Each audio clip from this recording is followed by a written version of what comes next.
Shalom e bem-vindos à Via Rápida Israel, uma frase do hebreu que significa amarás a Israel. Esperamos que vocês fiquem conosco porque nosso professor Dr. Baruch vai compartilhar um estudo expositivo da Bíblia. Dr. Baruch é professor titular no Instituto Zera Avraham, com sede em Israel. Ainda que todas as aulas no Instituto são dadas em hebraico, o Dr. Baruch fica feliz em compartilhar este estudo semanal com dublagem em português. Para mais informações sobre nosso trabalho em Israel, visite nosso site amarasaisrael.org.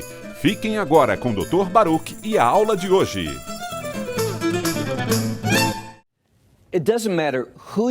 Não importa quem você seja. Todos nós, de tempos em tempos, temos medo de alguma coisa. Lutamos contra o medo. Você não concorda que é maravilhoso saber que aquilo que nos assusta, aquilo que nos faz ter medo, será destruído e que nós seremos vitoriosos? Se você soubesse disso, o medo desapareceria. Você não entraria em pânico, não perderia o foco e permaneceria firme na fé. E esse é um dos propósitos do livro do Apocalipse, nos assegurar que nossa vitória é eternamente segura. João nos diz isso por repetidas vezes. E o que vai trazer grande medo ao mundo é o que já conhecemos. E sobre o que falamos na semana passada, é o que conhecemos como a besta, este império. Já vimos como este império se manifesta. Nada de novo. Ele já se manifestou muitas vezes no Egito, na Assíria, na Babilônia, para os medos e os persas, os gregos, os romanos. Mas o que eu quero que vocês vejam é a besta final, a sétima, que também é a oitava. Esta última será única, será diferente. Como sabemos disso? Bem, uma maneira de saber é através da profecia de Daniel, que João utilizou bastante.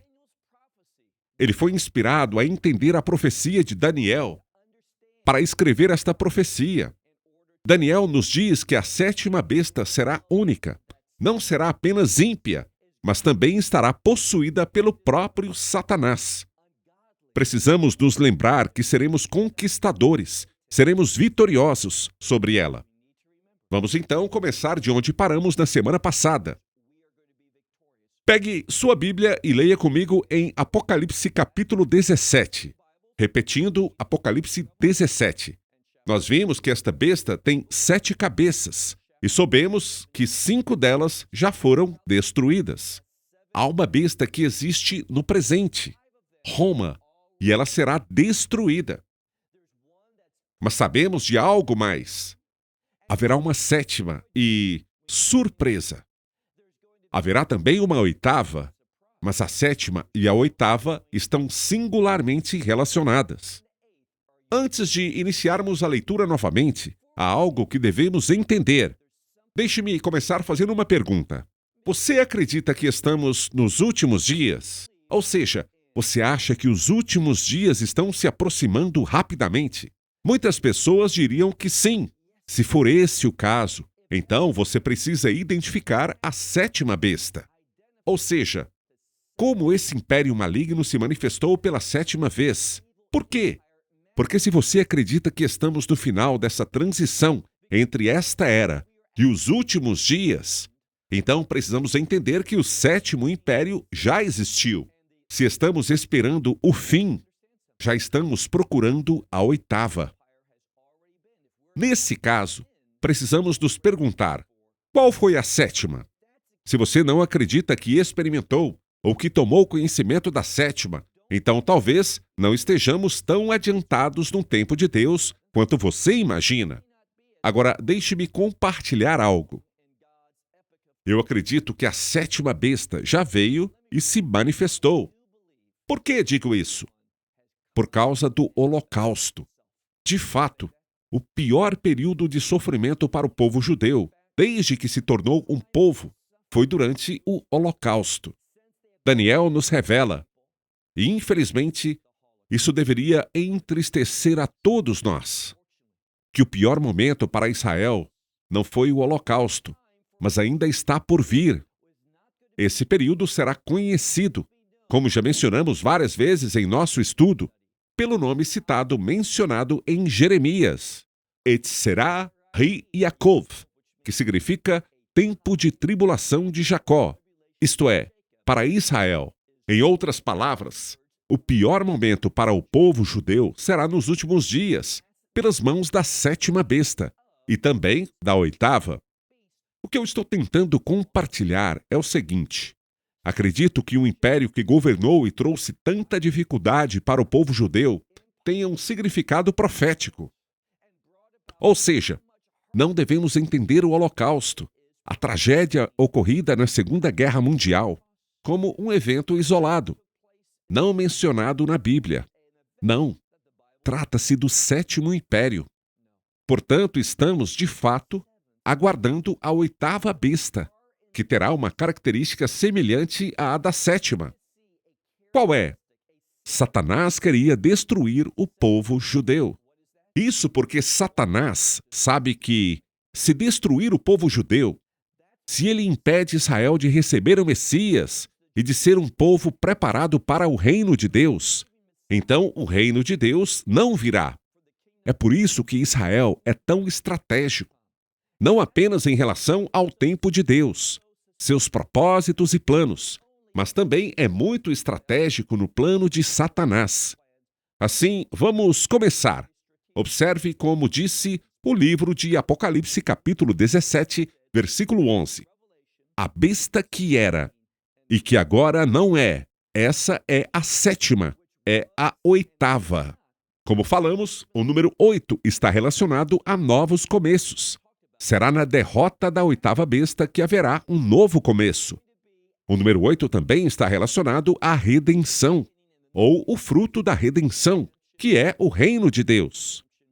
Então, a besta que era e que agora não é, também é a oitava. Ela é um dos 7, o que mostra que existe uma conexão entre eles. Podemos entender seu caráter, como ela é, analisando todos os 7 impérios, aqueles que perseguiram Israel, que foram instrumentos de sofrimento e que se opuseram aos planos e propósitos de Deus. Então, ela é a sétima. E mais uma vez, e esta é a segunda vez que isso é mencionado, ele vai para a destruição. Porque isso é dito 2 vezes. Quando as coisas são ditas 2 vezes nas Escrituras, é para enfatizar. João quer que entendamos que, por mais amedrontadora, poderosa e ímpia que seja, esta besta, este império, ele será destruído, não resistirá. Observe novamente, estamos prontos agora para o versículo 12. Os 10 chifres que você viu são 10 reis que ainda não receberam reino, mas que, por uma hora, receberão governo, poder ou autoridade. Como preferirem traduzir essa palavra como reis, e eles receberão juntamente com a besta. Então, agora vemos essa conexão entre os 10 reinos que, juntos, formam este império maligno. Por isso, não façam como muitas pessoas fazem. Elas olham para as nações de hoje. Mas precisamos entender isso da perspectiva de João. As nações daquela época eram as mesmas que existem hoje. Por exemplo, Perás. O que é Perás? Diríamos que hoje seria o Irã, mas o Irã daquela época, Perás, a Pérsia, era muito maior, englobava mais nações do que o Império Iraniano de hoje. O mesmo acontece se olharmos, por exemplo, para o que a Bíblia chama de Cush. Hoje traduzimos como Etiópia, mas nos tempos bíblicos abrangia muito mais. Era um território muito maior do que apenas a Etiópia atual. Então, precisamos da perspectiva de João para entender e interpretar esta passagem. Observe agora o versículo 13. Eles têm um único propósito e darão seu poder. É o poder deles e o governo que eles recebem, e sua autoridade e poder eles entregarão à besta, o que significa que eles são levados a este lugar, neste tempo, nesta localização e sob este poder, tudo por causa do propósito da besta. Elas se erguem juntas assim e entregam seu poder e autoridade à besta. Observe o versículo 14. O que eles fizeram? O versículo 14 nos revela uma característica muito importante. Da mesma forma que, se observarmos o Egito, a Assíria, a Babilônia e outros impérios, todos eles tinham uma característica em comum. Não apenas perseguiam o povo judeu, mas também se opunham aos planos e propósitos de Deus. É isso que Deus quer que entendamos aqui. O mesmo se aplica nos últimos dias. Mas, em vez de dizer que eles perseguem os planos e propósitos de Deus, observe o que diz no versículo 14.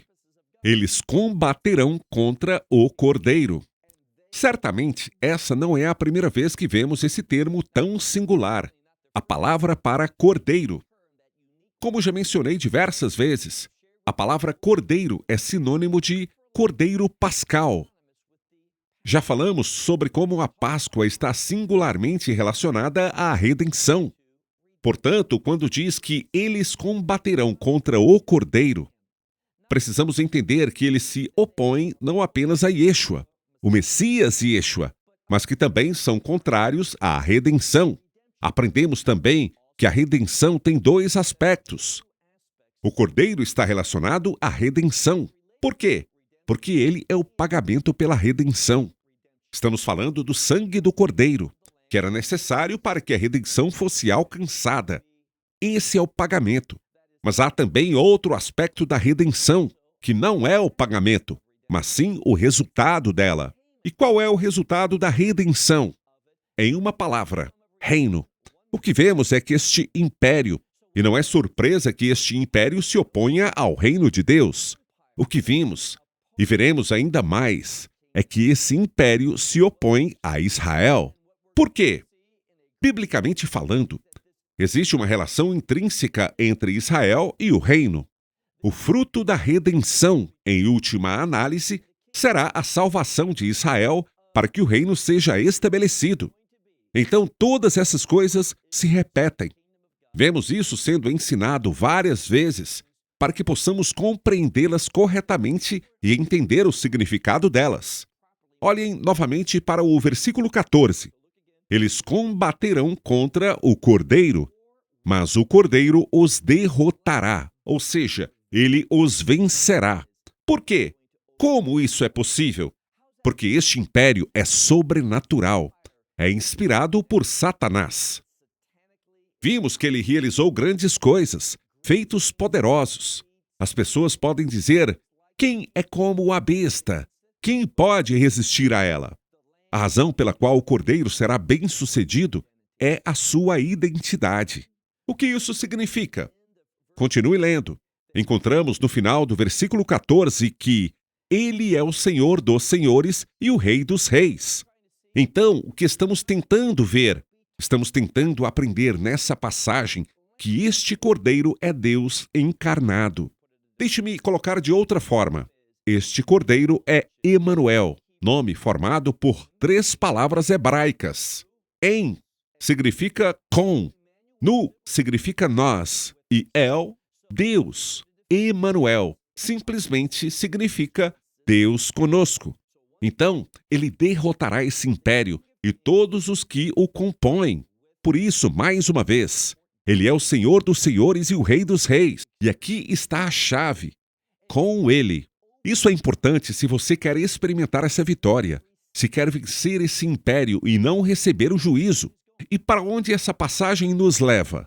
Estamos concluindo o capítulo 17 hoje. Na próxima semana, prosseguiremos com o capítulo 18, que trata do juízo, da ira de Deus sobre essa besta, sobre essa meretriz, sobre esse falso profeta. Tudo isso será manifestado em termos mais claros. Isso é apenas um prenúncio, apenas um anúncio da vitória do povo de Deus e da derrota da Babilônia. Então, observe novamente.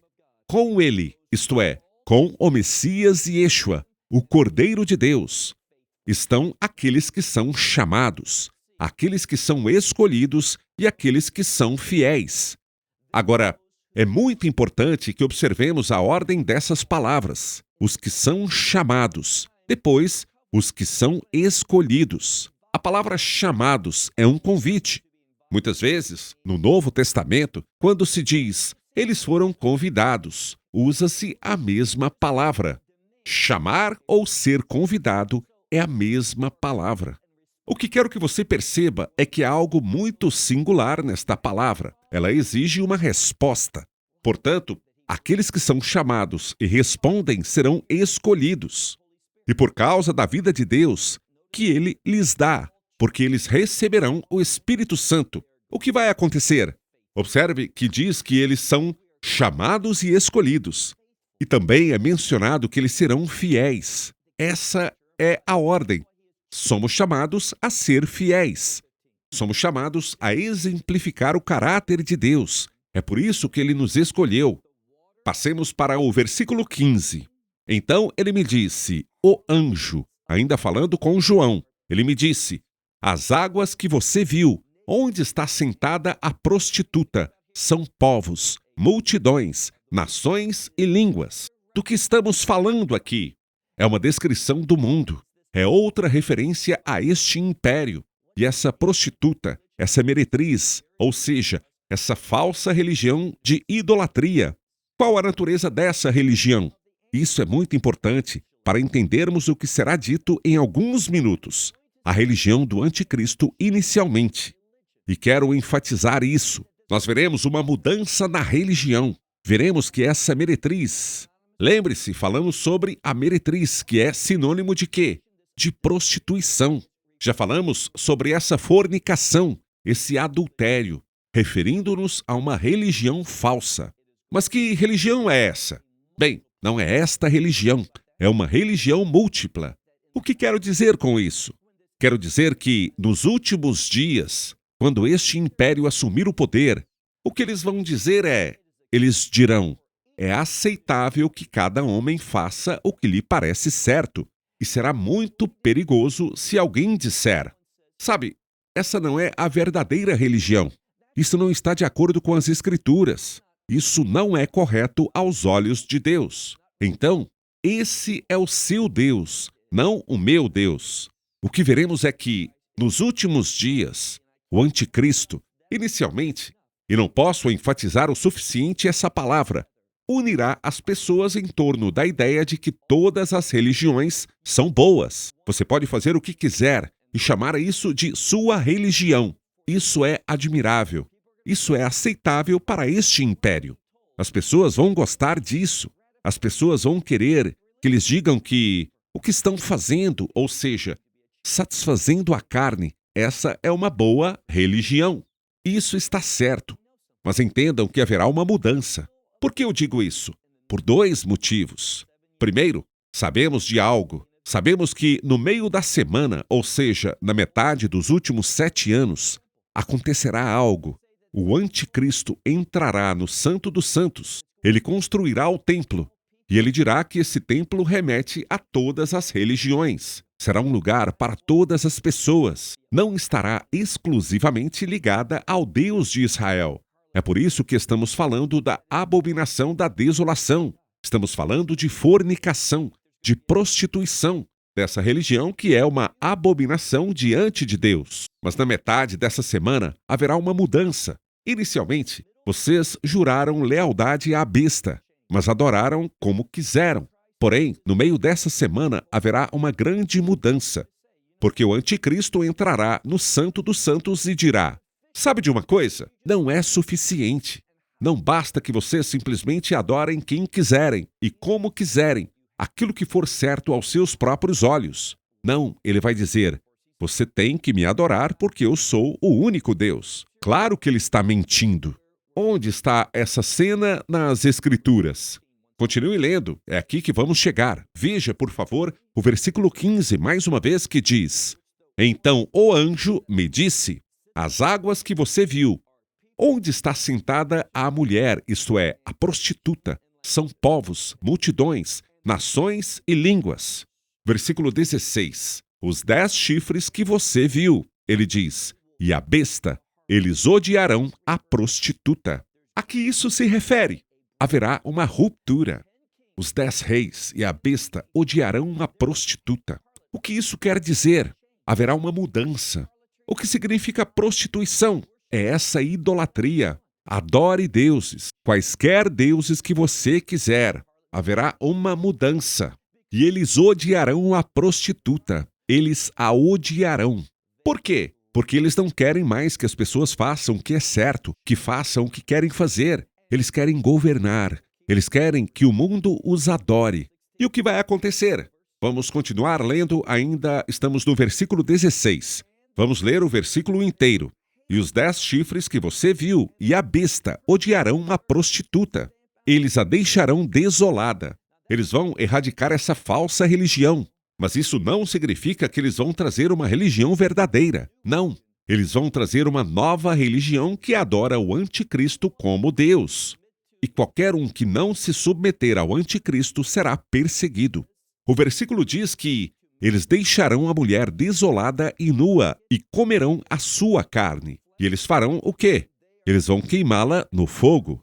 Mas por que essa mudança? Por que isso acontece? Pois bem, olhe para o versículo 17.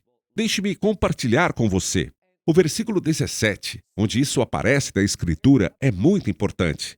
Lemos no versículo 17, pois Deus quem inspirou em seus corações. É o que está escrito literalmente. Ele inspirou em seus corações. Porém, alguns traduzem essa frase como Deus colocou no coração deles. Não há problema algum com essa interpretação, se entendermos as implicações. Isso sabemos. Este império, estes reis, vão querer o quê? Exaltar a si mesmos. É disso que se trata todo este império. Está cheio de orgulho. O que está relacionado ao orgulho?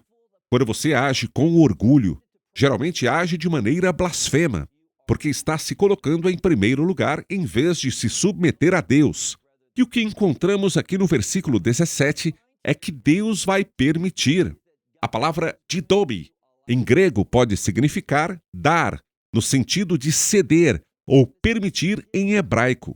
Provavelmente, João, sendo judeu, provavelmente ele entendia hebraico, e nós encontramos muitos idiomas hebraicos. Muitas construções do grego não são em grego puro, mas sim traduções do hebraico. Não estou dizendo que o livro do Apocalipse foi escrito em hebraico. O que estou dizendo é que aqueles que falavam em hebraico, os que foram inspirados, como João, ele provavelmente estava falando hebraico, mas ele escreveu em grego. O que concluímos neste versículo 17 é que Deus, preste atenção, Deus colocou em seus corações o desejo de realizar o propósito que ele tem e chegarem a um acordo e entregarem o seu reino, a sua autoridade à besta. Ele permitiu que isso acontecesse. Aqui está o problema. Precisamos ter muito cuidado e não dizer que Deus causa o pecado. Deus nos livre. Deus não pode ser tentado pelo pecado, porque ele não peca. Deixe-me dizer onde precisamos ter cuidado. Há um professor bíblico que usa essa passagem. E o que ele faz? Ele muda a ordem. Veja, quando você volta ao versículo 14, o que lemos? No versículo 14 ele diz, e eles combaterão contra o Cordeiro. Quem lutará? Esses reinos, esses 10 reis e a besta. Eles lutarão contra o Cordeiro. Isso é pecaminoso. E o que ele quer fazer é pegar o versículo 17 e dizer que Deus colocou isso no coração deles, o que significa que eles estavam simplesmente cuidando de seus afazeres e Deus os tomou. Ele colocou no coração deles a fazer isso para cumprir a sua vontade. Não é isso que a Escritura diz. O que a Escritura diz é o seguinte: Deus colocou isso em seus corações porque cumpriu o seu propósito, ou seja, ele permitiu que eles fizessem o mal, porque, no final, eles seriam o quê? Derrotados, destruídos. Então, ele permitiu que eles realizassem suas ações. Por quê? Porque, no fim, suas ações cumpririam o seu propósito. Ele não causou isso.